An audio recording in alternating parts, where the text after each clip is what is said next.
Lep pozdrav vsem skupaj. Vlada je danes sprejela predlog zakona o nepravdnem postopku, ki bo nadomestil sedanji zakon, ki je bil sprejet leta 1986, ki ni bil nikoli noveliran, je pa vanj posegla druga zakonodaja leta 2002, 2008, 2017. Ključni razlog za sprejem novega zakona o nepravdnem postopku je povezan s sprejetjem družinskega zakonika, ki se začne uporabljati 15. aprila 2019.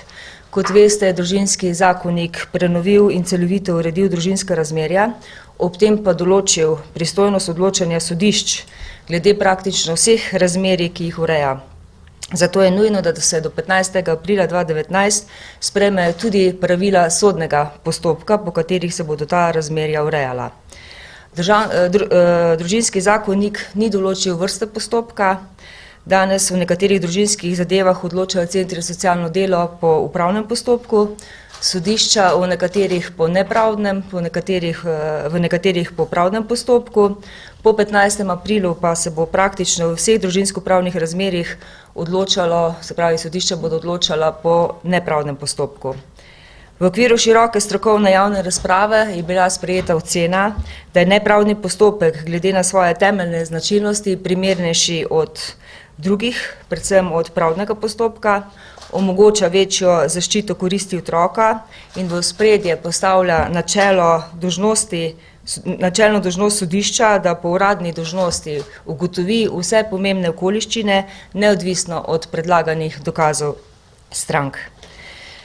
Zato danes v sprejetem predlogu zakona temeljito imamo prenovljeno poglavje, ki določa postopanje sodišča v postopkih urejanja osebnih stanj in družinskih razmerij, še posebej pa je pomembno poglavje, ki ureja na novo ta postopkovna pravila, po katerih bo sodišče postopalo v primeru odločanja o ukrepih za varstvo koristi otrok.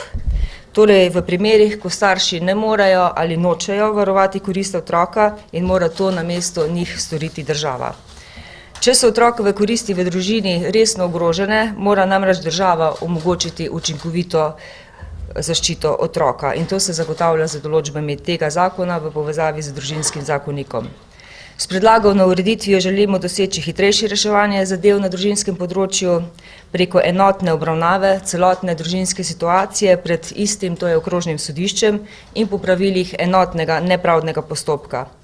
Ob tem se v sodni postopek ustrezno umešča tudi položaj centrov za socialno delo, glede na njihove pristojnosti po družinskem zakoniku ter tudi glede na njihovo znanje, ali kot predlagatelji ali kot zakoniti udeleženci postopkov bodo pomembno prispevali k učinkovitemu varstvu koristi otrok in drugih oseb, ki ne morejo same poskrbeti za varovanje svojih pravic in interesov.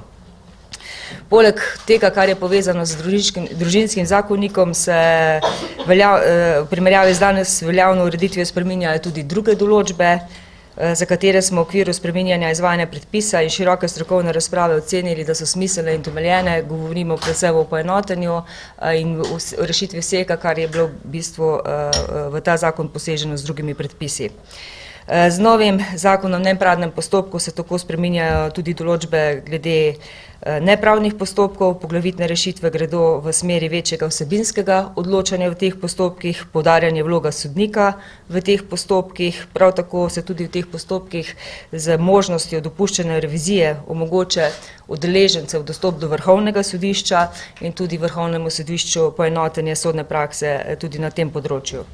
Kot sem rekla, v tem času je potekala široka strokovna razprava, usklajevanje z vsemi deležniki in v sklopu tega je tudi na mestu opozorilo, da se je ugotovilo pri pripravi tega zakona, da bo nujno pristopiti tudi že k spremembam družinskega zakonika, kajti le tako bodo v bistvu sodišča lahko tudi učinkovito izvajala sedanje določbe družinskega zakonika in ščitile interese otrok.